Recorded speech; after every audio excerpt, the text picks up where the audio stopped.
So we are now officially launching this event. Excellencies, dear colleagues, good morning to who is with us here at the International Environment House in Geneva, and good morning, good afternoon, or good evening to who is now watching the video of this event. The Geneva Environment Network and the Secretariat of the Convention on International Trade in Endangered Species and Wild Fauna and Flora have the pleasure to welcome you today for a briefing on the preparation of the upcoming 77th meeting of the Standing Committee of the Convention, which will be held in Geneva next month. This session will be chaired by the Secretary General of the CITES Secretariat, Ms. Yvonne Higuero. And before I give her the floor, let me remind everybody that the slides that will be presented, the documents that will be mentioned, as well as a summary of the event and the recording of this event will be made available on the webpage of this event, which link is always available on the screen. And I keep reminding that because this is a question we get very often. And with that, Ms. Higuero, you have the floor. Thank you so much, Diana, and welcome to everyone this morning. This cooler morning, the weather has changed considerably, and so I'm very glad that you were able to get out and come over and visit us. I know that many are online, also listening to this briefing, so greetings to you too. I wanted to say, first of all, thank you so much to the Geneva Environment Network, Diana Rizzolio and her great team for always welcoming us to be able to do these briefings here in the MIE2, and also to the government of Switzerland that funds the Geneva Environment Network to be able to have these opportunities to inform the missions here in Geneva about the work that we're doing internationally especially under CITES in this case, and to give you a little bit of information on especially for those meetings that are going to be held here in Geneva, that you can get back to your capitals, but also that you can take part in those meetings that take place. Normally the Standing Committee meeting and the Animals and Plants Committee meetings are generally held here in Geneva. So what we were going to be talking about today is the 77th meeting of the Standing Committee of the Convention, and it will be held in early November. My colleague Sophie Flensberger, who's here next to me, will be giving you some information on that, but maybe for some general information, just to say that it has been a very busy past few months since we had the Conference of the Parties, the 19th Conference of the Parties that was held in November in Panama City, Panama. We had to implement our program of work, hit the ground running, to be able to have enough work done, to be able to report back on that work now that we're having this Standing Committee meeting in November. Okay, yes, please turn your phones off. Thanks. And so my staff has been working very hard to be able to implement the program of work, to carry out these technical assistance, visits to countries, to parties, to be able to hold the technical trainings, both online and in country at the host countries, to be able to further progress the program of work. So a lot has been done, as you will see from the documents that are online. And really, my deepest gratitude to all of those in the CITES Secretariat who have been working very hard, not only to implement the program of work, but on these documents, which are really hard work and require a lot of time. So I hope that they will be to your satisfaction. Just to note the agenda, we always say this, we have a huge agenda. At every meeting we talk about this. It keeps growing and growing. This time I see 77 items on the agenda that will have to be discussed during this week in early November, starting on the 6th of November, the meeting. And so you will not only, of course, it's us who write the documents, but it's of course you who also have to review these documents to be well prepared for the meeting. So I know you're very busy, and those of you who have delegates coming from capitals are very busy working on this. A little bit in terms of what we have for participation in the meeting in November, and it's something that's actually larger than we have ever had in terms of participants. At this point, we have 582 who have registered, participants who have registered from 84 parties. That's 363 people coming from 84 parties of the convention and 219 persons coming from 100 observer organizations. So it's quite a large crowd. And hopefully, I think it's going to be a little bit tight at the CICG with this big group, but we really are impressed and welcoming that we are now, again, after so long that we had been in sort of on standby, still working, but not being able to do a lot on the ground because of the pandemic, that now we're moving on and having a lot of work being carried out. Just to give you some highlights that my colleagues will be talking about in their presentations. As you know, there's been working groups acting between that since the end of the COP in Panama in November. There's been working groups of the Standing Committee that have been meeting. We had the Animals and Plants Committee also meeting. So there's a lot of work that is being done intersessionally. So amongst them is about reducing the risk of zoonotic diseases. We have, which has been a very important issue since the pandemic, of course, and what is the role of CITES in this? We are also going to be discussing cooperation with other multilateral environmental agreements and other organizations. And you can probably imagine that this is going to be very interesting as we have now taken on board the adoption of the Global Biodiversity Framework of the CBD, which really applies to all MEAs, especially the biodiversity-related MEA. So how do we integrate this into the work of CITES? Some other areas that I think are very important to know about are the programs that we implement to be able to assist parties in effective implementation of the convention. To name a few that will be discussed at the meeting is the Compliance Assistance Program and the continuation of the CITES Tree Species Program. We have a bridging funding from the European Union, thanks to the European Union for that, to be able to continue providing assistance. We have now a large number of timber species that have been added to the CITES listings.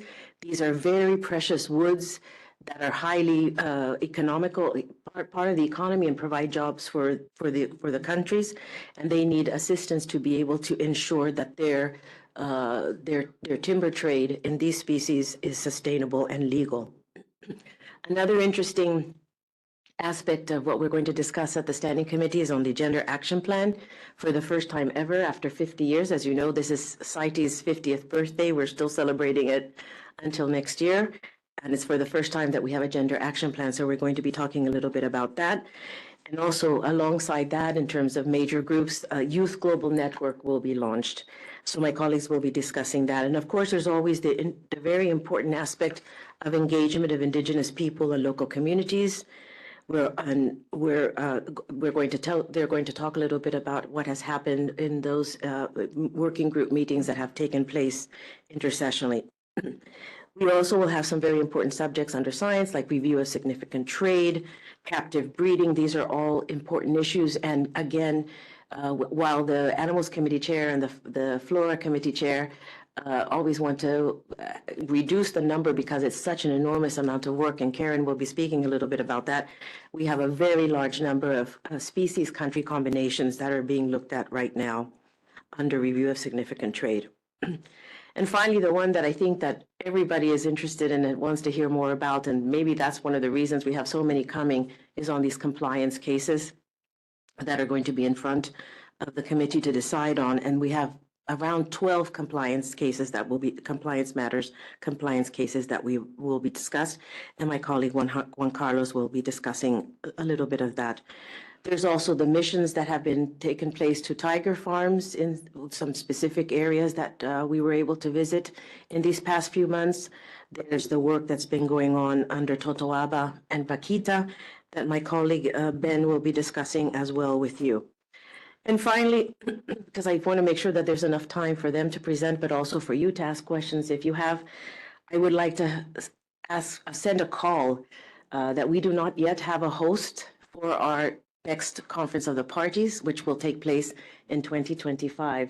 So I ask you to consider those parties of the convention of CITES who might wish to host one of the COPs of CITES in the near future. 2025 is coming up quite quickly, and we are hoping to be able to start the work of planning and organizing the next COP with the next host country. So if you can go back and talk to capitals and let them know that we are still awaiting a host for the next COP. That would be great. And hopefully we can have some offers coming in soon. So without more than that, I just wanted to say hello to everybody. Thanks. Again, thanks to my colleagues for all the hard work that they've done. And I'm sure you're going to find it very interesting, the briefing that they're going to give you today. So I will pass on now to my colleague, Sophie Flensburg, who's the chief of the governing bodies unit, and basically the person who's also ensuring the organization of the meeting and the logistics are all in place as well. And so she can give you a little bit of information about that. Sophie. Thanks. Thank you. Thank you, Secretary General. Good morning, everybody. Welcome here. Since you're mostly from the permanent missions based here in Geneva, I thought we should start with the practical information that you're probably also looking for. So can we have the next slide, please? Or am I supposed to do this? So here's the practical information.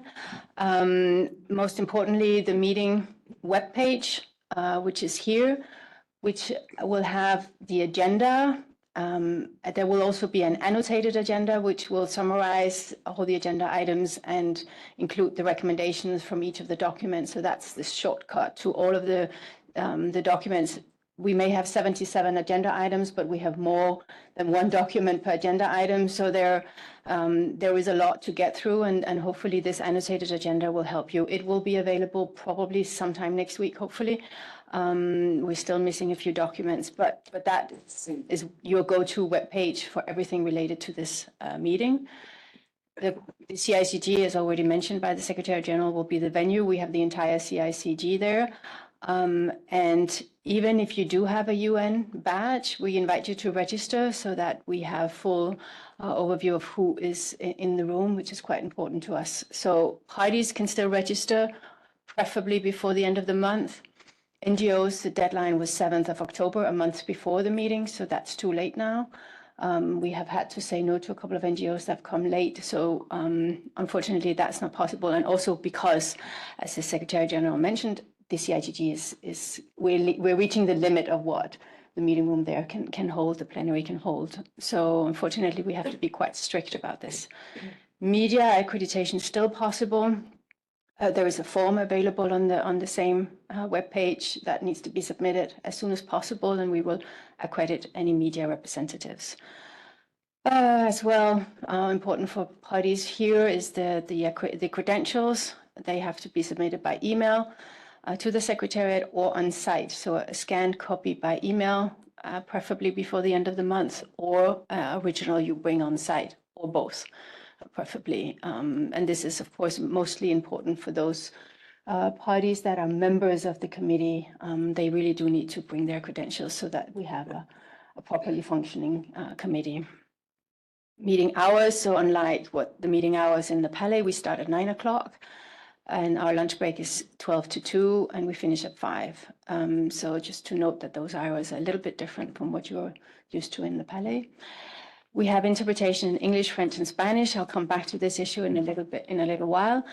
And all the plenary sessions will be live streamed in the 3 languages on the CITES YouTube channel. So for those of you who are not able to be present, you can follow it live on YouTube, as we have this session today. So she's going to do it for you. Thanks. So without further ado, let's dive into some of the issues that will be discussed. And we have made a selection that we thought were more interesting for you. So we won't go through all 77 agenda items just because we only have 2 hours and we don't want to have a sort of a pre-meeting here. We just wanted to brief you on a few of those items we thought were more interesting for you. And I'm speaking to the first one, which is agenda item 16 on the CITES strategic vision. As was already mentioned, the Kunming Montreal Global Biodiversity Framework was adopted in December 2022, which was just after our meeting of the Conference of the Parties.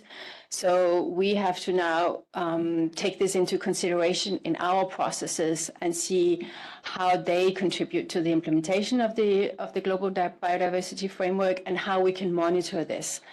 And so the Secretariat has prepared a mapping where we link our strategic vision 2021 to 2030 with the Sustainable Development Goals and the goals in the GBF. And then we propose some minor amendments to one of our resolutions, which has this, which refers back to the Global Biodiversity Framework. And we also propose some changes to the reporting framework. So when you report under CITES on your implementation, you also can use indicators from the GBF and the SDG. And we made that mapping very clear. So it's very clear what will be irrelevant for all three frameworks, so that parties do not have to collect the same data for the same frameworks, but can actually use the data they have collected under one in their report to the other. So we made that very clear in our new implementation report guidelines that will also be discussed at the meeting.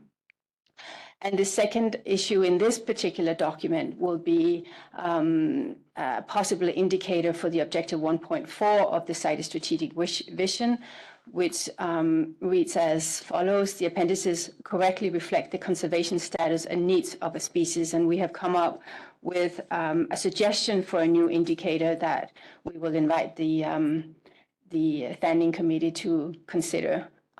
All the other objectives and indicators have already been agreed by the Conference of the Parties in Panama last year, but there was this one that was still outstanding, and therefore we have made a proposal for this.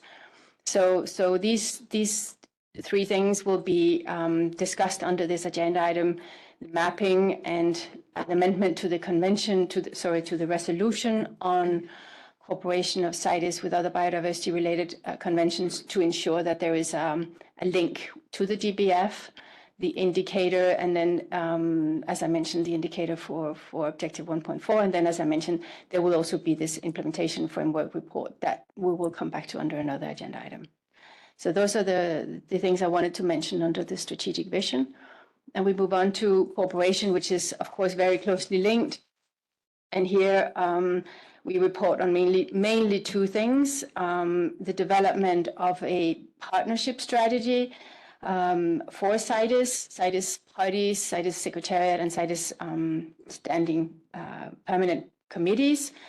And of course, as a small convention, but a convention that sits very strategically at the intersection between trade, environment, conservation, and development, we have a number of partners that we work with. Of course, our 184 parties are at the core of this, but around there we have other UN organizations such as UNODC, of course UNEP, as well as others. We have other international organizations. We have a number of non-governmental organizations that we work with, and then we also have private sector organizations that are relevant for our work.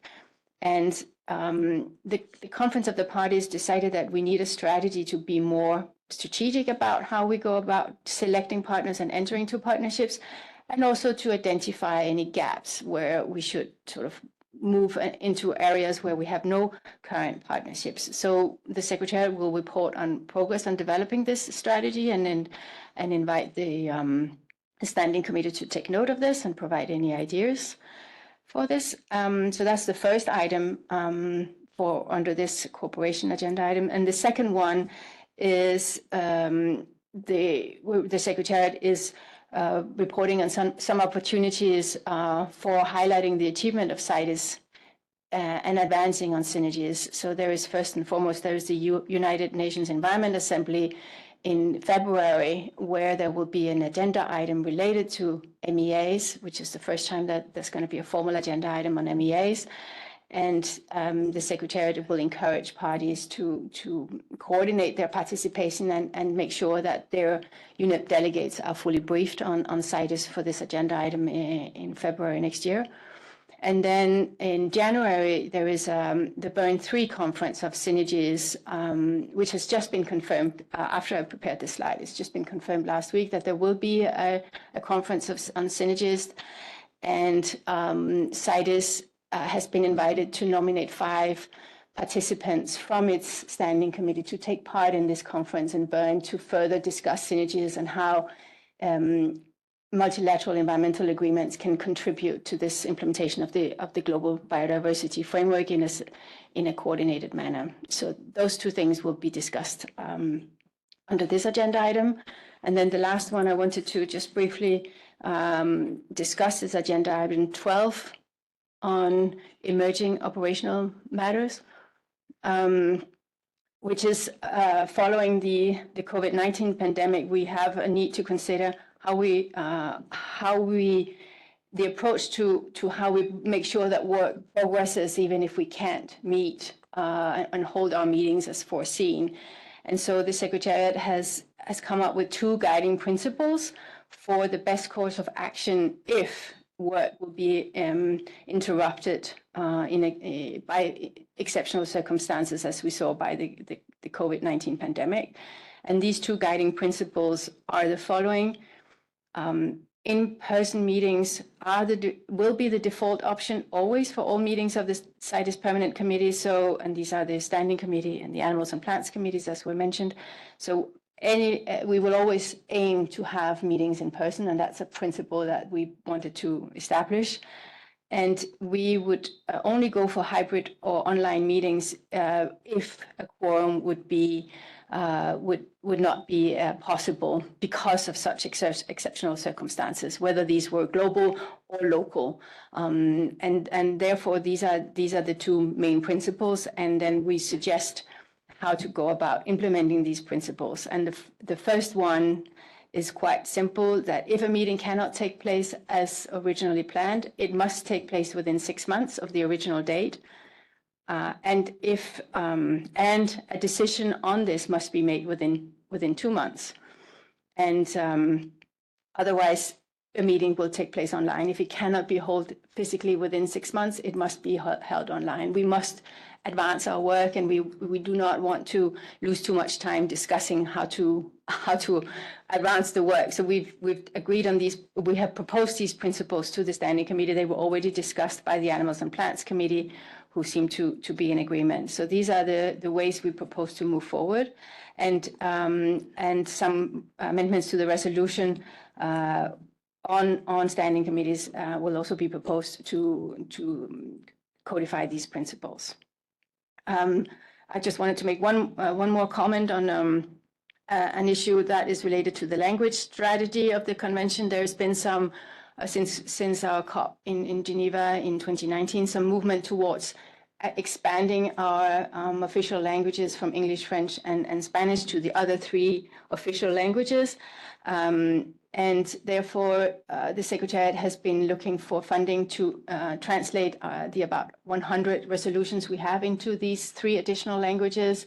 And Switzerland has generously offered funding for this. So this is in the making. We'll be ready before the next COP. We'll have all our resolutions in the 6 languages. We're also looking for funding to have interpretation in the 6 languages at our next meeting of the Conference of the Parties. We don't have that funding yet. And as the Secretary General was mentioning, we don't even have a host yet. So let's focus on a host first. And then once we have a host, maybe we can look for funding for interpretation in the 6 UN languages. That's all from me. Thank you.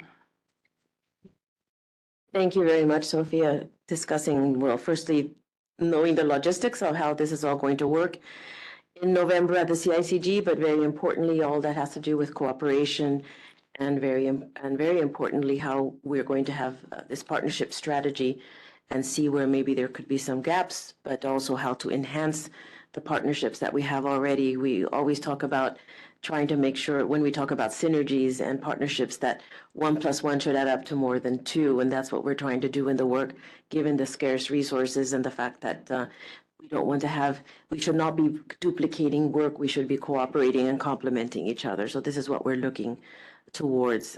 Thanks very much for that, and for the hard work of your team dealing with all of the documents, translation. I know it has been arduous, and I congratulate you for how far you've come along during this difficult time. So now we move on to the Chief of Outreach and Projects Unit, Ms. Haruko Kuso, and as I said, discussing a little bit about some innovative things like the Gender Action Plan and the Global Youth Network, but also something very important that a lot of you probably will want to hear about, which is this African Elephant Dialogue that was decided at the COP that would take place during this intersessional period. So I'm sure everybody's looking forward to what Haruko will be presenting on. Haruko.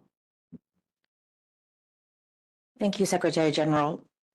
As it always has been with the convention, this standing committee meeting has several agenda items relating to elephants across various areas of science, policy, compliance, and law enforcement issues. And I'd like to highlight, give you a quick highlight on some of them. First of all, agenda item 63.1 is one of our regular reports on the implementation of Resolution Conf 1010 on trade in elephant specimens, and it consists of 5 sections that covers poaching and seizure trend analyses, implementation of priority recommendations from the review of the CITES program, conservation status of elephants, report from UNEP on the African Elephant Action Plan and the African Elephant Fund, and closure of domestic ivory markets. The report underlines that the poaching seems to continue showing a downward trend in most subregions, some challenges in data collection that have been pointed out in some subregions as well. The data also seems to suggest that there is an increasing evidence of elephant deaths from drought and human-elephant conflict in subregions, which requires further and closer observation in the future. There's also another agenda item on the CITES sustainability, and this document highlights the financial and operational challenges that and CITES programs are facing at the moment, and the need to refocus its priorities, review its program, and revitalize both of the programs into the near future. Agenda item 55 is a document that has been submitted by Botswana on dialogue meeting for African elephant range states. Botswana requests the standing committee to call for an official CITES dialogue meeting in implementation of decision 19.167, and also to review the draft terms of reference accordingly. Botswana has also offered to host the meeting and expresses the interest to discuss other issues of African elephant conservation on the occasion of the dialogue meeting for the African elephant range states. Agenda item 74, the African elephant taxonomy and nomenclature, deals with the recent discussion on the distinction of African elephants into 2 separate species and the potential impact of recognizing this distinction in the implementation of the convention. Moving to capacity building, there are 2 agenda items now on the standing committee. First, agenda item 23.1 reports on the implementation of the new resolution on capacity building. And this summarizes the Secretariat's work on capacity building efforts since COP19 to today. Agenda item 23.3 is an update and plans on the continued development of a CITES capacity building framework, which is timely now as it has an opportunity to align itself with the Kunming-Montreal Global Biodiversity Framework.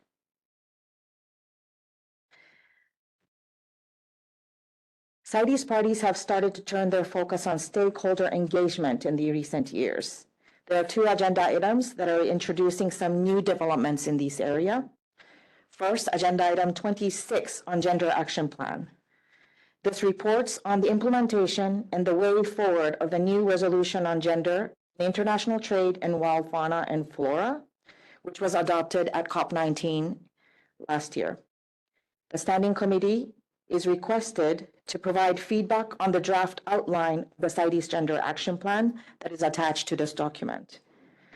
The document also summarizes Secretariat's ongoing efforts to collect inputs, information, and case studies from parties and other stakeholders in order to better inform the development of the CITES Gender Action Plan in the future. Agenda items 27 deals with the CITES Youth Global Network. This is a document submitted by Singapore in collaboration with the Secretariat, and it addresses the implementation of Resolution Conf 17.5 on youth engagement. The document contains a proposal to establish a CITES Global Youth Network revitalizing past efforts, and it invites youth representatives from around the world to be acting as founding members to this network. Singapore, furthermore, offers to host its first CITES Youth Leadership Program and the first Global Youth Summit in Singapore in March next year, and it calls upon parties to support its efforts. And I think with that, I'd like to hand over to the Secretary General. Thank you.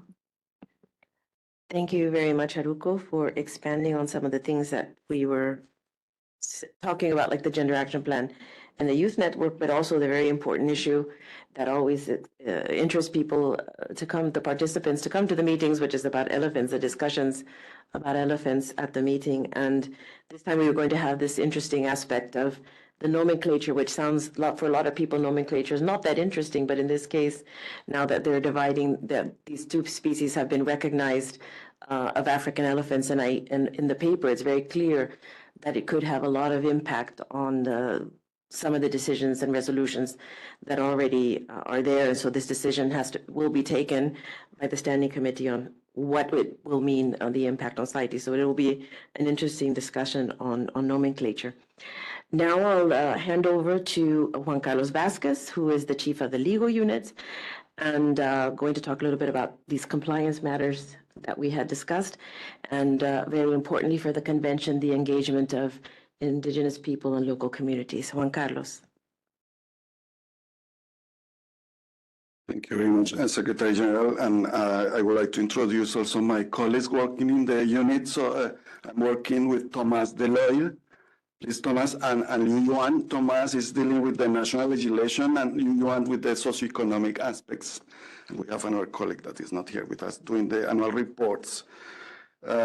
So the legal unit will brief you on compliance matters, and I would like to invite you to have a copy of the text of the convention. Article 13 is important. Many of these cases are based on that article. I will also invite you to have a look at the resolution 18.2. The Annex 1 is the one that contains the terms of reference for the Standing Committee. And you will see that on the functions, the first one is to undertake all the tasks directed by the COP, including those tasks related to the handling of general and specific compliance matters. So this is a kind of compliance committee as well. And you will see in that resolution also the composition of the Standing Committee. The Standing Committee has 16 members from 6 geographical regions, plus the depositary government and the previous host country, Panama. So 80 members in total, 16 voting, and in case of tie, the depositary government will break that tie. So this is also a committee that can make decisions by voting in case of non-consensus. So have a look at the rules of procedure as well. I think that is important for you. So we are going to discuss briefly some of the compliance cases. The Secretary General mentioned 12 cases, so the pandemic looks far now. We are accelerated after the pandemic and trying to catch up on all the commitments that you have adopted at the different COPs and the obligations under the treaty. We are going to discuss national laws, annual reporting, a mega timber case concerning 16 states from West Africa, trading in one tree that is called Pterocarpus erinaceus. We are going to talk about jaguars, and we'll close with other legal matters such as harvesting and trading from the areas beyond national jurisdiction or trade from the high seas, the verification of legality, and we are also going to refer briefly to annotations. And finally, I will make a couple of short comments on an important and complex discussion on the amendments to the rules of procedure for the COP. So turning to the compliance matter, I will invite your attention to the next slide. Yeah, no, that's that one. Sorry. And these are all the items are there under section 33 of the agenda. I would like to remind another important resolution that will be useful for all of you, which is resolution 14.3. That is the one containing all the principles and procedures for the handling compliance matters in CITES. And I would like to highlight the approach that is supportive and non-adversarial in the CITES context, and the idea is to assist and help parties facing compliance difficulties to meet those commitments. So it is a kind of solidarity approach. It's not a punitive approach. We have a general document on compliance that contain general information on compliance, and are reporting on the cases concerning Vietnam on timber, and the UK on bringing captivity species that are listed in Appendix 1, that is the appendix that contains more or less 900 species of animals, mainly animals and some plants, and that is the most restrictive appendix. So for that trade, normally the conference of the party have agreed that party has to register, and we are verifying that in the UK. Then we have separate documents for Guinea, and my colleague Sophie Frenro is just coming back from Guinea. I don't know if she wants to say something on this case, but we have also Lao PDR, Nigeria, and Democratic Republic of Congo. These are updates. These cases were brought before to the committee. DRC was the first one in 7 years ago, so we would like to see some of these cases being seen an end, near closing the case, but we are not ready for this committee, as you will see in the reports. Then we are bringing new cases identified in Standing Committee 74 in Lyon last year. These cases concern Bangladesh, mainly for trading birds. And there is an increase that concerns us a lot on illegal trade in birds, Cameroon, mainly on timber trade, a species called Pericopsis elata. Several timber species were listed in Panama, by the way, and some rules enter into force in February this year, so we may mention that as well. We have a case concerning trade in Asian elephants from Lao PDR to China. We have a case concerning Ecuador on sharks, and has some links with Peru. They have a lot of bilateral trade. And the case of the European Union, so on the captive breeding. I will ask who is the president of the European Union during this semester. Perhaps we can discuss bilaterally, because that will be also an important case that concerns the 27 countries. But we have 2 visits to Spain and Germany, and these are the illustrations that will explain the case. Then, on these cases, the Standing Committee is invited to adopt, consider if there is an issue with the compliance matters brought to their attention, and adopt if there are merits compliance measures. And there is in paragraph 29 of this resolution 14.3, you have a menu of measures, and in paragraph 13 you have the golden measure of CITES, which is a trade suspension. So some countries may face this discussion of trade suspension. So you are invited to analyze these documents. And I must say I apologize because some of these documents are delayed, were late. So sorry for that. As you see, we are only 3 working on all this, and it's a lot of work. So we beg your indulgence with this and apologize for the delay. Then next, moving to the national laws and annual reporting, you will see CITES has a very unique process. I think it's a good model for MEAs that now are starting to consider that. We assess the legislation of all the 184 parties according to 4 criteria, and we rank these legislations in 3 categories.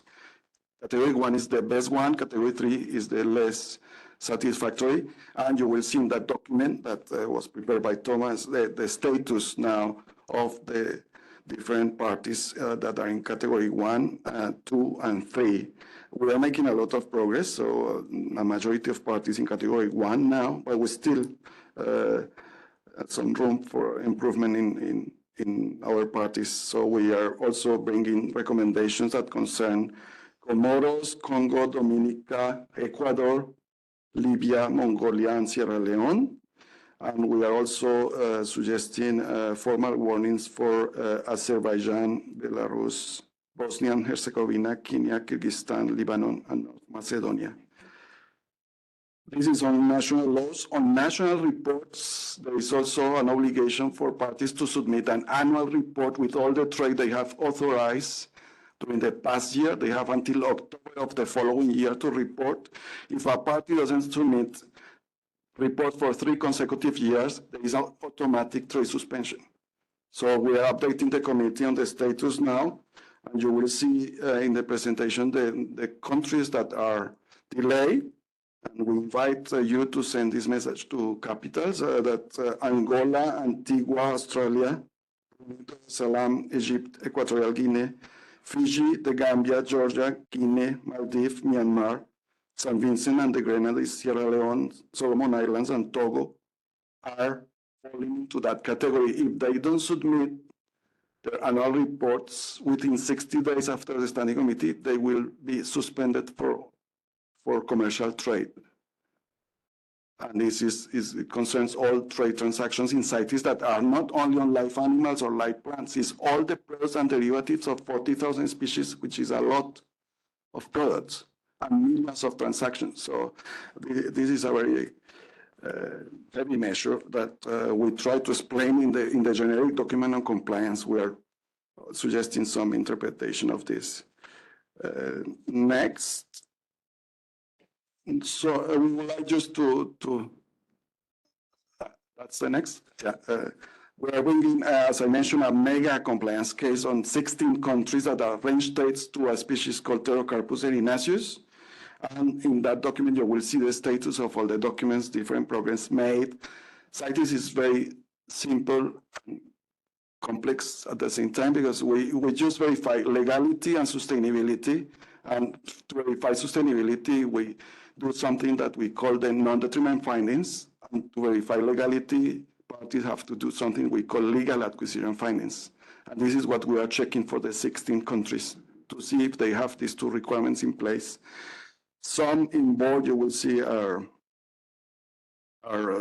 suspended, don't have the requirements, and the others have different recommendations. And this is linked to our process on the review of significant trade, which is the scientific process handled by the scientific committees, in this case, the plants committee.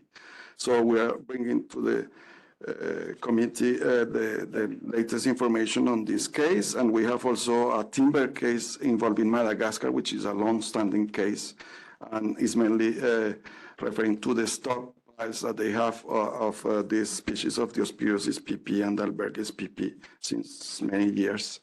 Next, just to change a little bit, we would like to welcome the new members of the Standing Committee. Brazil will be a new member for Latin America, from Central South America and the Caribbean, which is one of the 6 regions. And we just organized a meeting in Cuiabá in the Pantanal for all the range states, just to change from elephants that are normally the iconic species in CITES. So we're bringing jaguars this time to the table, and they have several recommendations on a monitoring system, on a platform for a continental action plan, and a platform of cooperation between the range states. And there is a working group on jaguars also chaired by Brazil that has the mandate to assess the merits of adopting a resolution on jaguars in CITES. And just keep in mind, we have also a bigger discussion on big cats and also resolutions on big cats. So the discussion will be around that, if we need to have resolutions for each species or we need to cluster the efforts better. Next.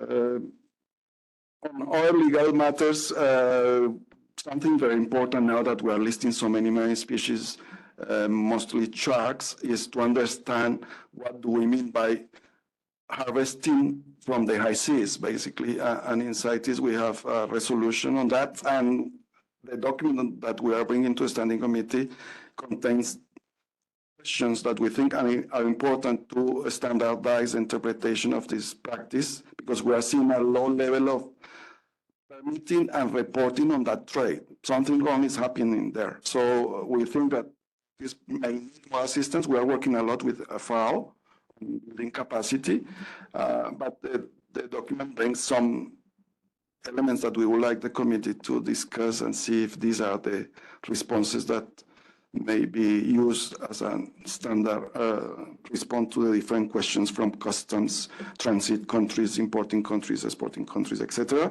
And we have a document also on the verification of legality. As I mentioned, we are working with FAO on developing tools, including a project called CITES SC77 to have a repository of all the laws that refers to CITES matters as a tool for the parties to facilitate the making of legal acquisition findings. And the Standing Committee is invited to take a look at the rapid guide that was developed and refined at the last COP to see if this is working well or needs some changes. Next, other legal matters concern the review of annotations in CITES. CITES, as explained before by the Secretary General and my colleagues, is a hybrid of environmental law, commercial law, customs law. So in these conventions, the small letters that we call annotations are very important. And this is where you place a lot of the negotiations, for instance, on elephants. So there is a proposal to create an informal review mechanism for existing and proposed annotations, and we have a consultant that is working on that. We have an information system for trading trees as well, to see, because normally annotations for trees refer mainly to raw materials, so to the logs and the plywoods, but we would like to know if these are the right products to annotate, or if we need to go beyond that to furniture or other things, noting that one of the annotations that we had in the past include all musical instruments made from this timber. So that created a lot of work and challenges for the musical industry. They are now one of the key stakeholders participating in some of our meetings. Finally, next, on the socioeconomics, we would like to thank Peru for hosting the meetings of the working groups on the engagement of indigenous people and local communities, and the working group on livelihoods that is chaired by Peru. We had a great meeting in Cusco, in Yucay, and with the participation of indigenous communities from several countries, including New Zealand. The altitude was a bit challenging for some people, but we have big discussions, and you will see the conclusions of the two working groups and the progress that they have made, and the recommendations that they are presenting to the Standing Committee, together with a document we also prepared with the experiences and lessons learned from parties in the engagement of IPLCs. So we have 3 documents there. And finally, to close, one document that is not there in the presentation, but that is an important and complex discussion, is discussion on the amendment of the rules of procedure for the COP. As you know, the COP update the listing of species, and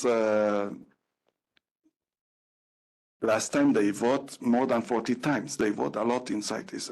So the rules of procedure play a central role in your debates, and there are discussions to amend the rules on how, from where to start, or how to cluster proposals that contain similar content and refer to same species. And this is reported to the committee. There is a working group chaired by the United States, who are as chair of the Standing Committee, and they are reporting on the progress made. Thank you very much. Over. Thank you very much, Juan Carlos, for that very interesting overview that you have done in a few minutes, something that's quite complex and large. And I think what I would like to emphasize here is this idea of compliance, which is very important under the convention. if we were trying to control overexploitation and avoid overexploitation, which is really one of the largest threats to wildlife, we need to ensure that all the parties are complying with the convention and effectively implementing the convention. And one of the ways in which we do this is through these procedures that we have under CITES. But I think it's very important, what Juan Carlos, and want to emphasize it as well, is that as much as possible, we are here, the Secretariat is here, we are always trying to assist the parties in being able to overcome those challenges that they are finding in implementing the convention. And the two very important aspects of the convention that are necessary to be able to ensure that this regulatory mechanism works are having these two foundation documents, which are the non-detriment findings for sustainability and care. And hopefully it's not necessarily on the agenda, but it would be good if you say a few words about what's happening there under NDF, and under the legal acquisition findings, which is the other document related to legality and traceability. And here we are trying to find our ways the best to be able to support the parties to carry out, to do this work that needs to be done, which we know is complex and hard and requires a lot of technical know-how and working with science and working with the legal aspects. So really underlining how the Secretariat tries to help the parties to be able to comply with the convention and ensure that there's no overexploitation, because at the end of the day, the whole point is to be able, it's not about not using the resources, it's about using them sustainably and under the regulatory mechanism so that those resources can exist for future generations, but also can exist for supporting the economy and supporting jobs when those are economically important. So it's really to be able to ensure that those resources continue to be available for the economy, for the jobs, and also for future generations to enjoy this wildlife. Now, we're going to look at the other side of the coin of compliance, which is enforcement. And on that, I pass the floor to my colleague, Ben-Janse van Rensburg, who's going to talk to you about enforcement matters, what I brought up about the issue of Totoaba and Vaquita, and also the very important partnership that we have called IQUIC with other organizations. And again, talking about synergies and complementarities, I always say, what better partner to have than a convention where those parties are taking decisions that are legally binding, and then work with those organizations that are implementing and be able to absorb what those decisions are, understanding what the needs of the parties are, and assisting those parties, which are all the same as the member states that belong to these organizations. So Ben will talk a little bit about that. Ben. Thank you very much, Secretary General, and also from my side, good morning to all of you and welcome here. And a lot of agenda items that will be discussed at SC77 will have links to enforcement and illegal trade, so it will be a lot of discussion on these issues. But I would like to start with the document on enforcement matters that was prepared for the meeting, document 39.1. And this document actually addresses a wide variety of issues. Firstly, the issue of corruption, and as highlighted in the document, corruption continues to pose a challenge in the context of addressing wildlife crime. But as also highlighted in the document, it is encouraging to see that parties seem to increasingly take strict action where corrupt practices are detected, and some examples of this action are provided in the document. Further, there's also information that's relevant to this issue that came to the attention of the Secretariat regarding Cambodia and the Democratic Republic of the Congo, and this is highlighted in the document. Another issue that are addressed in the document is the issue of illicit financial flows from wildlife crime. And as noted in the document, there continues to be room for improvement regarding the integration of financial crime investigations into wildlife crime investigations. And ladies and gentlemen, this is important not only to ensure that the criminals do not benefit from the proceeds of their crimes, but also to facilitate a shift in focus from the lowest level of the trafficking chain, the poachers, to those at the top level managing and organizing the trafficking at international level. In the document, there's also a number of activities highlighted that were conducted since COP19 to support work related to addressing illicit financial flows from wildlife crime. Then the document also provides information on the CITES illegal trade database, and as shown in the document, up to August 2023, over 115,000 seizure records that were reported by our parties were recorded in the CITES illegal trade database. And it's increasingly evident what value this database is having as more and more data are recorded in it. And data from the database have been drawn upon, for example, to inform the content of various of the documents that were prepared for the 77th meeting of the Standing Committee. It will inform the third World Wildlife Crime Report, which UNODC is currently developing, and we're working closely with them on that. And the CITES illegal trade database data dissemination platform is also being finalized, which will make the data in the database directly accessible to all our parties. And in that way, it can become a powerful tool that parties can analyze and use to see what's happening and to inform their law enforcement responses and direct their resources. What is also important and highlighted in the document is that the CITES illegal trade database is currently subject to external funding, and the document raised the issue of importance that sustainable funding be secured to maintain this database, because if external funding runs out and data recording can't happen for a certain period of time, it can lead to significant data gaps and really diminish the value that this database can have for our parties. Then the document also provides information on the directory of laboratories that conduct wildlife forensic testing.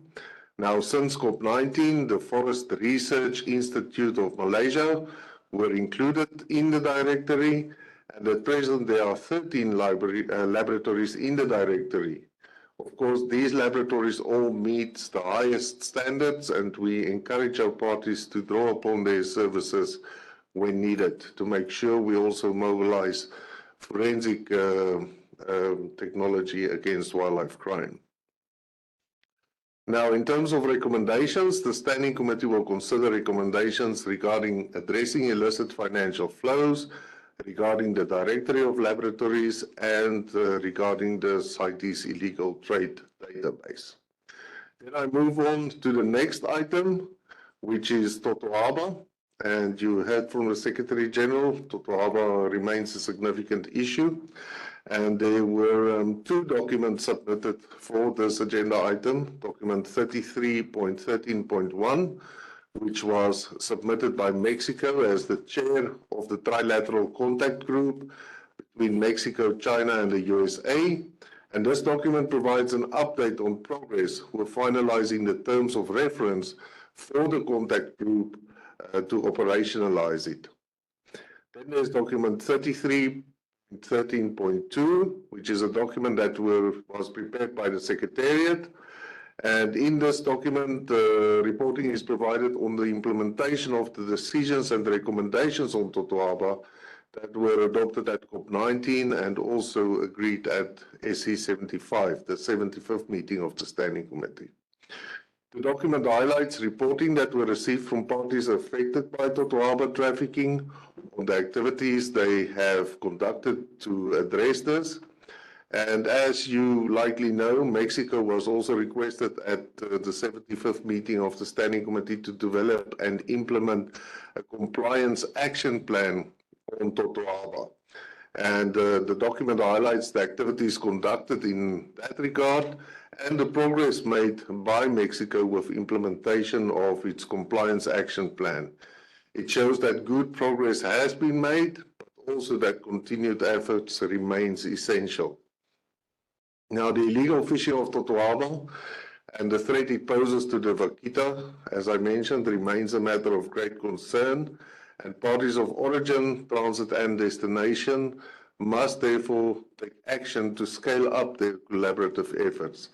And the Secretariat therefore also highlights in the document the importance of collaboration between, in particular, the three parties most affected, China, Mexico, and the United States of America, to work together on fighting this crime and to urgently finalize the terms of reference to establish the trilateral contact group and operationalize it. The Secretariat also provided an update on progress with the study on Vaquita and Totoaba that's being undertaken in accordance with the COP decision. In terms of recommendations, the Standing Committee will consider recommendations related to the implementation of the Compliance Action Plan by Mexico, technical missions to China and the United States of America, the Trilateral Contact Group, and others. Then, as you already heard from Juan Carlos, BCATs will be a significant matter of discussion at the Standing Committee, and there are numerous documents on BCATs that will be discussed at this meeting. The first one is document 39.3 on the CITES BCATs Task Force. In this document, the Secretariat reports on the outcomes of the BCAT Task Force meeting held in Entebbe in Uganda in April 2023. There was a meeting outcome document which outlines the measures and activities to be undertaken to address illegal trade affecting BCATs, and this include measures and activities related to strengthening implementation and enforcement of the Convention, strengthening regulation of facilities breeding BCATs in captivity, reducing demand to combat illegal trade in BCAT specimens, identification of these specimens, and strengthening regional and international collaboration. And in terms of recommendations, the Standing Committee will consider, as you heard, also from Juan Carlos, a proposal of a resolution on illegal trade in BCATs, and will also consider a recommendation to encourage all parties to implement the outcomes of this task force meeting. Then there's document 41.1 on Asian BCATs.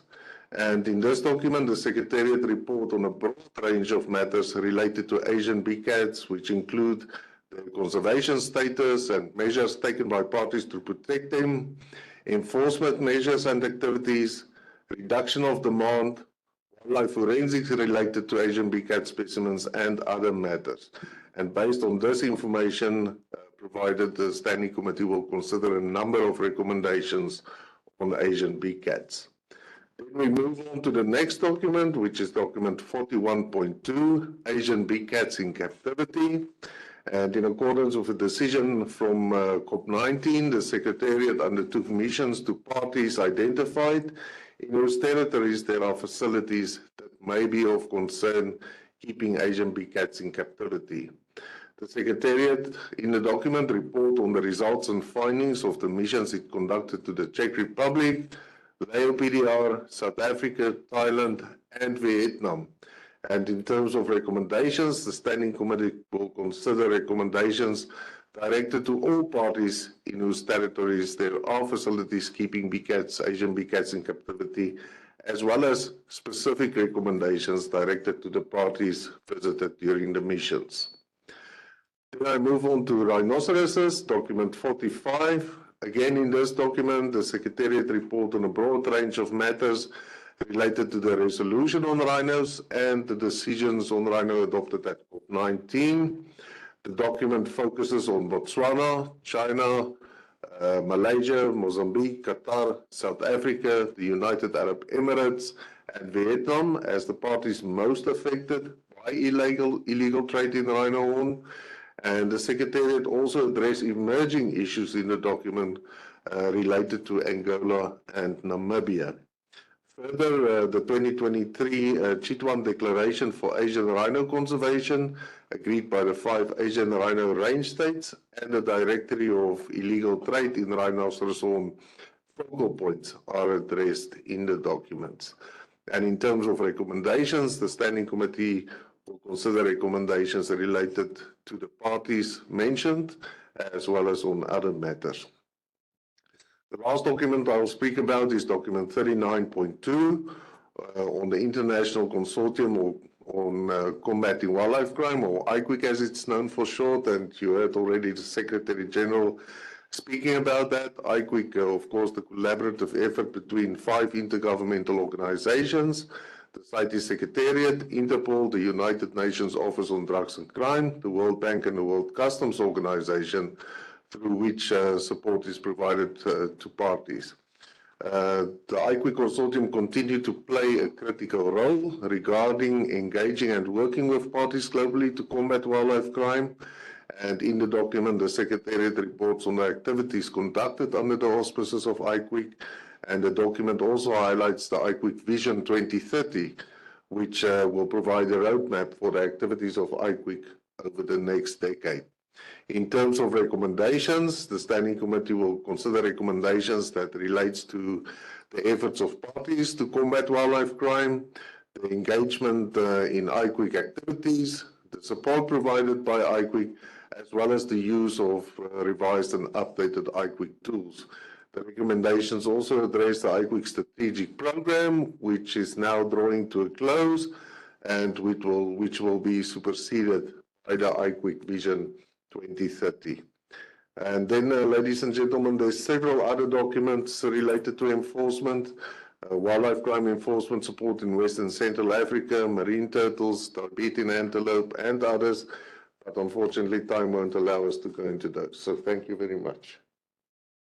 Thank you very much, Ben, and for the heavy lifting also from all of the different units, but especially with this one, we had, for example, with Totoaba, hundreds and hundreds of pages that had to be reviewed in Spanish, and you don't speak Spanish, and having to do a lot of work to be able to get to a conclusion where I think the Secretariat has been able to say that Mexico has really come a long way in the implementation of this compliance action plan. Let's see what the Standing Committee thinks about it, but I think that this compliance action plan is quite a good instrument and tool of the convention, because you can put milestones and really see how you progress in the recommendations that are given by the Standing Committee and the COP. So we are looking forward to that discussion. I think another aspect that's very important always with enforcement is about how we're working with corruption and other, following the money, the financial aspects of it, because we know that these are led by normally international criminal organizations working behind them.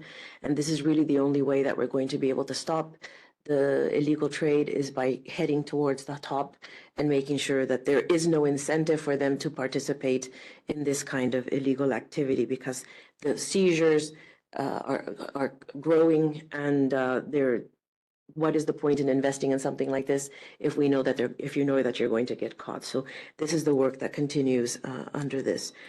And for some other species, for example, that we hear with rhino, for example, we had been having a very good, and in some cases still continues, a very positive trend, but we have seen now that there have been some changes, and we're going to pay attention to those changes in rhino horn trade and some issues with poaching that have increased in some countries. So that's what we're bringing to the attention of the Standing Committee. And I should mention then also in terms of elephants, we need to be on top of these trends that are happening with the poaching. We have seen that a lot of poaching has decreased in most of the areas through the work that we do under Mike, and most of the areas of Africa. But then we see that there's other trends developing, like human conflict, human-wildlife conflict, the droughts, the situation. Here we talk about how there's this relation between different types of environmental crises that are going on, such as climate change, and affecting also the wildlife. And I think probably with rhinos, we see the same situation, that they're also affected by climate.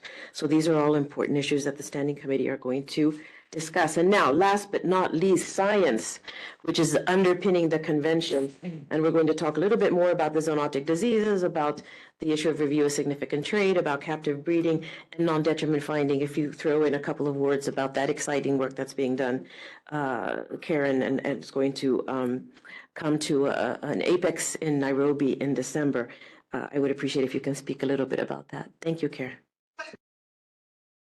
Thank you, Secretary General. And it's my pleasure to present to you today on behalf of the Chief of the Unit, who's on mission this week, and that's why I am presenting, but I'm the Scientific Support Officer for Fauna in the Science Unit. And I'm joined here by some colleagues as well. There are 6 of us in the unit. There's the Chief. There's 2 of us working on Fauna, myself and HJ. and two working on Flora, Isabella Martin, who are here, and we have a research assistant. So I'm hoping that if there are any follow-on questions that I'm not in a position to answer, that my colleagues might be able to assist. So thank you. So I would like to mention several important topics that are being led by the Science Unit that were previously discussed at the meetings of the Animals Committee or the Plants Committee held earlier this year, and that will be again discussed at SC77. So the first topic I would like to mention is CITES and forests, where the strategic importance of CITES in the conservation of forests and sustainable forest management will be discussed. And this builds on the collective knowledge, resources, mechanisms and networks of the existing global governance framework on forests.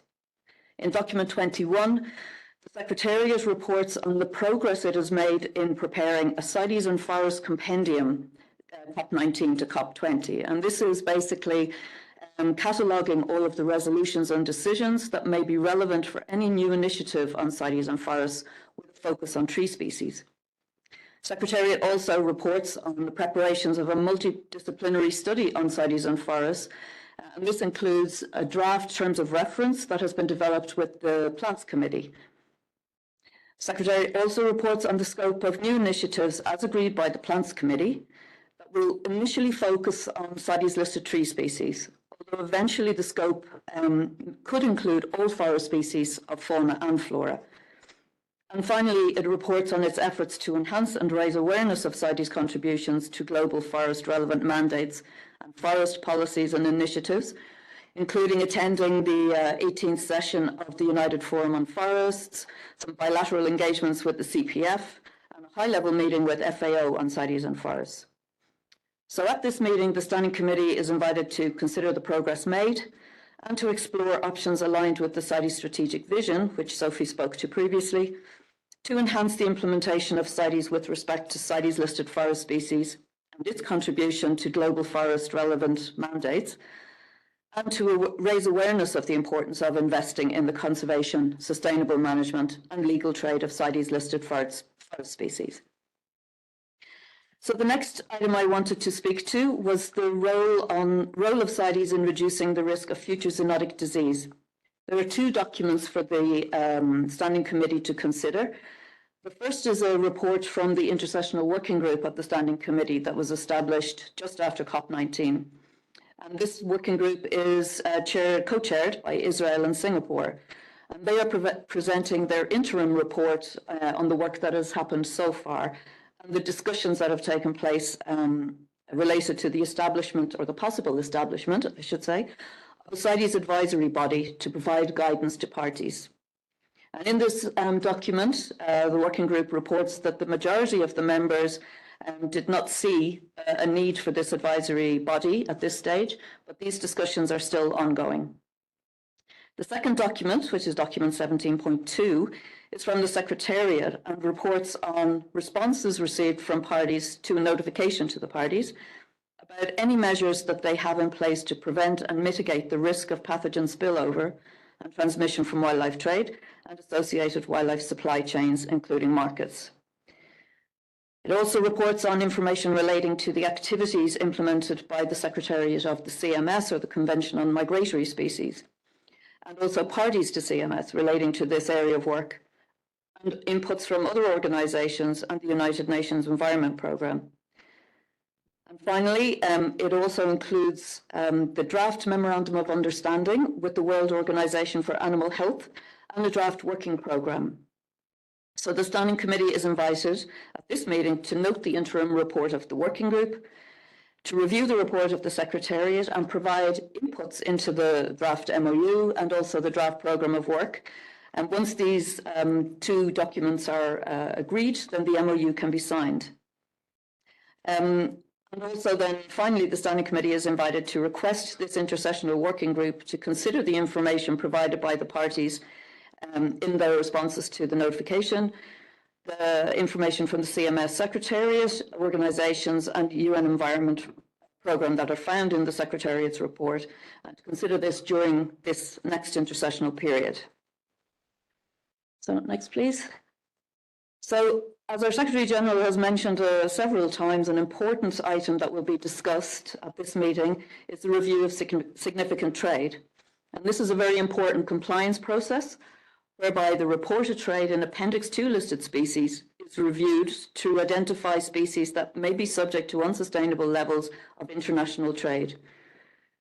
And also to identify remedial measures to ensure that the export of Appendix 2 listed species takes place at a level that will not be detrimental to the survival of the species. So this analysis of the trade is undertaken by the Animals and Plants Committees, and they are the ones who draft recommendations for the cases or the species country combinations where there are concerns about possible unsustainable levels of trade.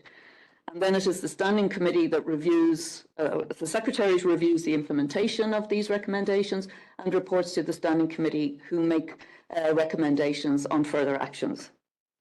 So there are 3 documents for the Standing Committee to consider on review of significant trade.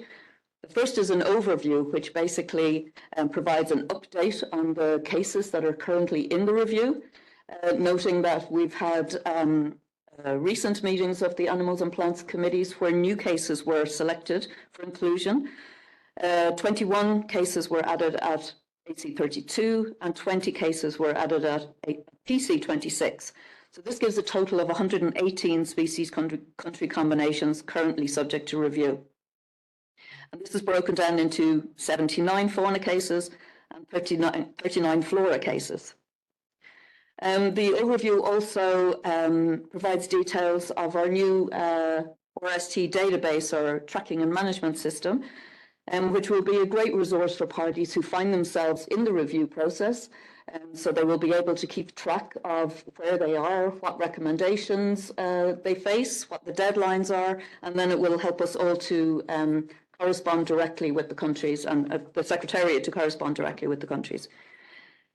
So that's the overview, and then the 2, main documents that will need decisions from the Standing Committee are a document on the cases concerning the animals first, and then plants second. So it's documents on the implementation of the recommendations from the Animals Committee, the Plants Committee, an update when we have some new information available, noting that the last time these cases were discussed was at SC75.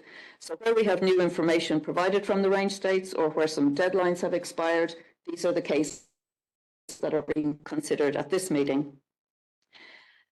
You should note that 19 of these cases concern fauna. The countries in question are Indonesia, Guyana, Suriname, Grenada, Equatorial Guinea, Cameroon, DRC, Mali, Algeria, Morocco, and Tunisia. And in the case of Flora, there are 15 cases for review. And the countries in question are Nicaragua, Panama, Congo, DRC, Cameroon, India, and the 8 countries that Juan Carlos mentioned previously in relation to the Article 13 process for Pterocarpus erinaceus. Also to note that 48 of these 118 species country combinations are currently subject to a Standing Committee recommendation to suspend trade. And I should point out that there is one recommendation for a new trade suspension concerning Mali. All of the other the recommendations, which have been done in consultation with the members of the Animals and Plants committees. All of the rest of them are either to retain or in 10 cases to remove them. So I think it would be, I would advise you to have a look at the list of the countries and the cases just to see if there are also some clarifications that your countries could provide that would assist the Standing Committee in its deliberations. So the Standing Committee will have to decide on the necessary action and make recommendations for these 34 cases that will be considered at this meeting. So the last one, bar, of course, the NDF, which I will mention, is the review of trade in animal specimens reported as produced in captivity, so the captive breeding resolution. This is quite a similar process to the review of significant trade, but this time we look at the trade in Appendix 1 and Appendix 2 listed species, and we look at the source codes C, D, F, and R. So we're looking at animal species that are reported, that are non-wild, basically. So, and this is because a large portion of international trade now involves animals that are reported as captive bred. And the Convention provides for special treatment of such specimens as defined by the parties. And the concerns that the parties have in relation to captive breeding can be incorrect application of source codes, the misuse of false declarations of source codes, and in particular, the legal origin of the parental stock. So while a non-detriment finding is not needed to export captive bred specimens, they must be able to demonstrate that the parental stock was sourced legally. So at the 74th meeting of the Standing Committee, 11 species country combinations were retained in the review process. So these are the only current cases. This document will look at the recommendations, how they have been, the Secretariat's assessment in consultation with the Animals Committee, how they have been implemented. And the Standing Committee will be invited to decide on appropriate actions and again make recommendations to the country or countries concerned. And in this case, there are recommendations to remove 8 of the combinations, to retain 3 of the combinations. So that's the end of my slides, but I did want to mention non-detriment findings. It is not on the agenda for the Standing Committee, but as we've heard several times today, this is a very important topic, and we would like to highlight some of the work that is being done. You'll note, of course, that it is not possible to issue an export permit without a non-detriment finding. But this has been a difficult topic because we have not had guidance on how to actually make a non-detriment finding until it took 40 years to have our first resolution, which was adopted at COP16. So it's widely recognised that this is a core component of CITES, so additional guidance is needed, and it's been more than 10 years since we had the last expert workshop to develop some guidance. So the Secretariat has convened a technical expert workshop that will take place from the 6th to the 10th of December in Nairobi. And the aim is to develop guidance for parties to assist them in making NDFs. Now, a lot of groundwork has gone into this already, and a huge volume of guidance, draft guidance, I should say, has been prepared that will be considered at this workshop. This guidance material has been developed in collaboration with parties and also with the Animals Committee, the Plants Committee and the Standing Committee and experts in the field. So the guidance that will be developed and coming out of this workshop, it will then need to be tested in the field. And one thing we will be looking for is for parties to volunteer to test this guidance, see how it applies in the field, and then provide some feedback. And another area that the workshop will look at is developing a feedback mechanism so that we will be able to learn from parties as they apply this guidance in the field. So this will be an iterative process where we continue to learn and develop guidance from seeing how parties can apply this and how useful it is. So we do hope that all parties will be involved in this process because I think it's a really important resource and tool for your benefit as well. So thank you, Secretary General. Thank you all.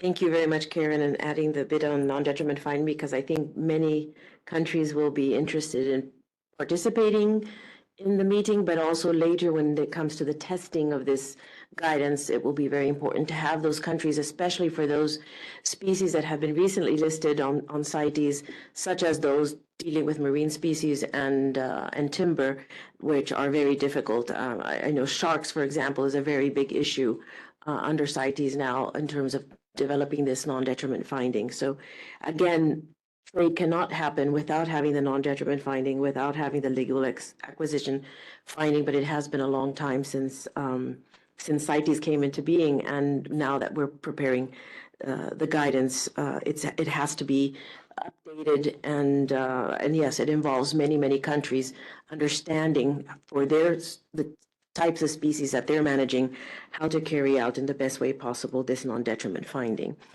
I wanted to add, well, first of all, let me just say thank you to the team, to the entire team of the Secretariat, also sitting in the back for the very hard work that they've done to make sure that we have a successful event, a successful committee meeting. We are a small secretariat. It's a lot of heavy lifting from everyone, and I congratulate you on everything that has been done and working with the parties to make sure, as well as those in the Standing Committee and the Animals and Plants Committee that have to write their own documents. I should recognize also the parties who have to carry out the work of writing their own documents. Just to let you know that there will be side events during this meeting. We will have we will show the calendar on our website, and there's a total of 18 side events that will be carried out during the meeting, normally during the lunchtime or in the afternoon after the end of the meeting. So many of them very interesting, all of them very interesting. Some of them also by the more interesting, the CITES Secretariat is supporting a few of them. So, and we work with them, with many of these organizations who are going to be presenting. So I would ask you to participate as much as you can in that. And finally, I think my call to you is that when I clear these reports, one of the things that comes to me that I see often is the fact of lack of reporting from the parties on these annual reports, but also on when it comes to the review of significant trade, when it comes to how you're progressing, how you're implementing recommendations on the National Ivory Action Plans, on various reports that we need. I don't see that the parties are responding, and I think this is something, what we want to do is help you not be under these type of compliance measures. So please, those of you who are representing in the Standing Committee as members, please, when you see these lists of names that my colleagues have given you, go back to your members and talk to them and find out what are the reasons behind it. See if an oral report can be brought to the meeting, or a written report as well. It would be nice if you did it in time, before the time when the documents are due, but at least to have a knowledge and prepare yourselves. Come with the information to give to the members at the meeting.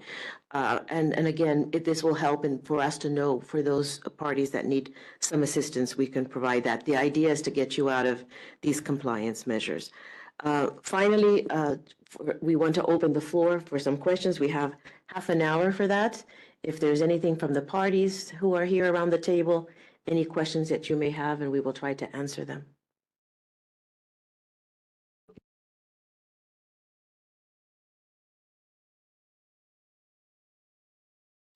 Iran, please. Thank you, Madam.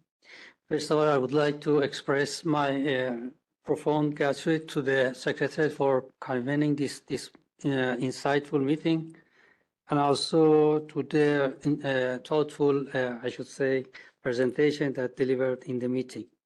As this is my first attendance to this meeting, to the CITES meeting. My question goes to as we are not the member of the Standing Committee, I would like to know the position of the contracting party who is not the member of the Standing Committee, that they would like to attend the Standing Committee meeting. What would be their situation? They can give comment, or I'm sure that they don't have vote, but I would like to know what would be their situation. Thank you.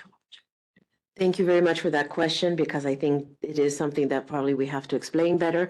Of course, there are members of the Standing Committee, but then we also have observer parties participating in the meeting. So you have to register the same as any other, as other parties. I think the deadline is 30th of October. Yeah. Maybe you can say a little bit more about that. Thank you very much. Thank you for a good question. The committee consists of 20 parties, 18 of which are regional representatives, and then we have the depositary government, Switzerland, and the former and future host of the COP are also members of the Standing Committee. Those are the ones that are responsible for making the decisions. Now, when it comes to the actual meeting, other parties are being heard. So basically, we have first the Standing Committee members will be asked, will be given the floor, then other parties will be given the floor, and then observers, to the extent that there is time available, will be invited to contribute to the discussion. So during the discussion, parties and members, parties, and observers are taking part in the discussion, but when it comes to making the decision, it is the committee that has to make the decision. Thank you. And as for the registration, we have a deadline that says 7 days in advance to register. Parties that are very late in nominating their delegation will not be rejected at the meeting. But for logistical purposes, it's important that we have the registration in advance. As I said before, the conference hall, the plenary room D, sorry, at CICG will be maxed out this time, so it's easier for us to plan if we know in advance that delegations will be present. Thank you. Thank you, Sophie. Anything else? Japan?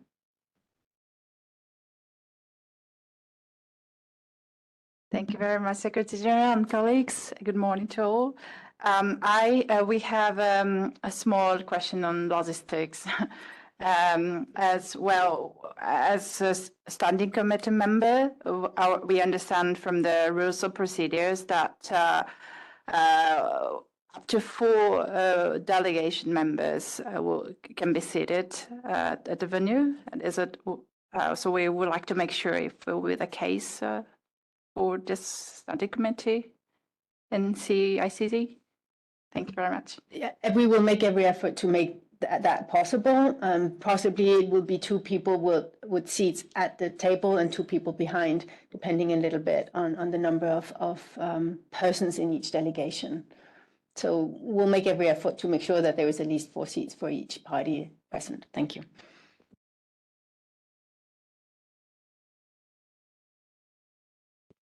Indonesia, please.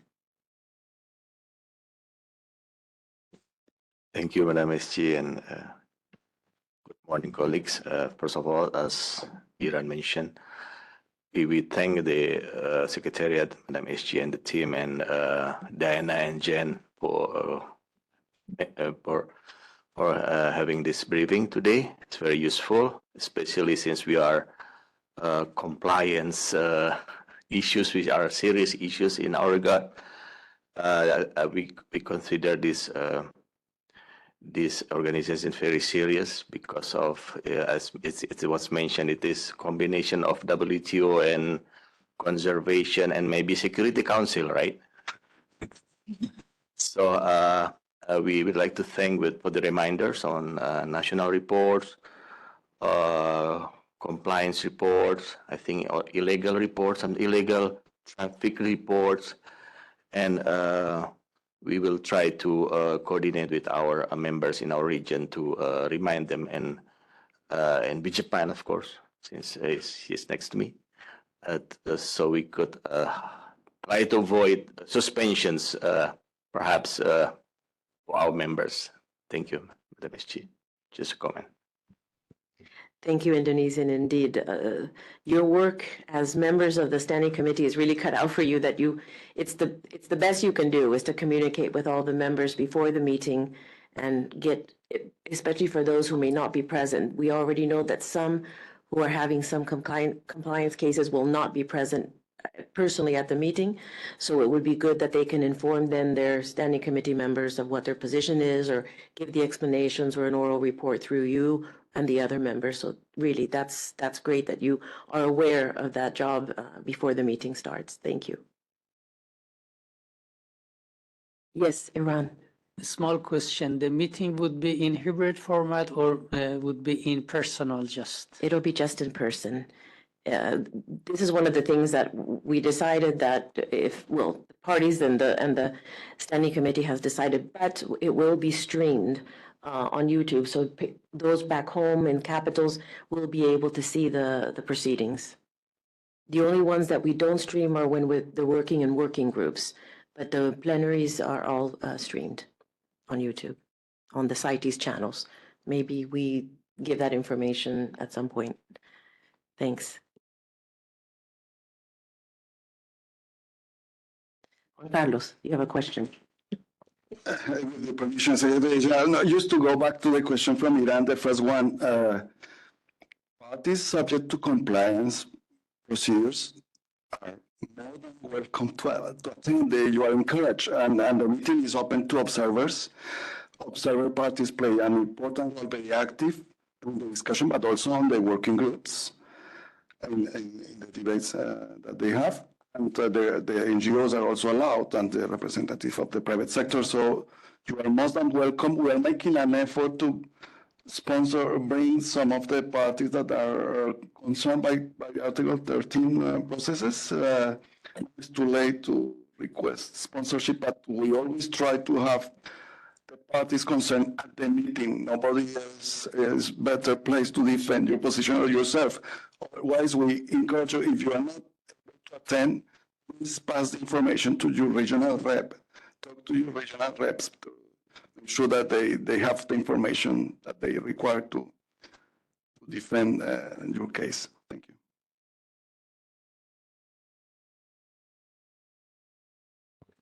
Any other parties wishing to, representatives of missions wishing to take the floor?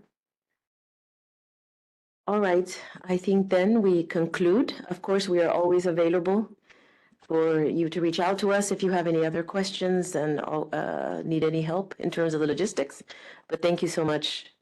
Did you want to say something? No, okay. Thanks. Well, you can always approach us later if you wish to have a meeting. Thank you so much for being here. Thanks again to the Geneva Environment Network and to the government of Switzerland for allowing us to have these opportunities to meet with you. And again, looking forward to seeing you all at the Standing Committee very soon. The clock is ticking. We are all feeling the pressure, and hopefully that we will be able to cover the agenda in the time that we have, because this is always a concern. We will have to do our best. And that's why sometimes we do bring to your attention that while we try to be as inclusive as possible, the chair will try to be as inclusive as possible and take all the comments on board when they're requested for the floor. It's not always possible to give everybody the floor because of the problems that we have with time. So just so you're aware of that, but generally, standing committee members and parties should be able to speak. Thank you so much. Have a great day. Thank you, Diana.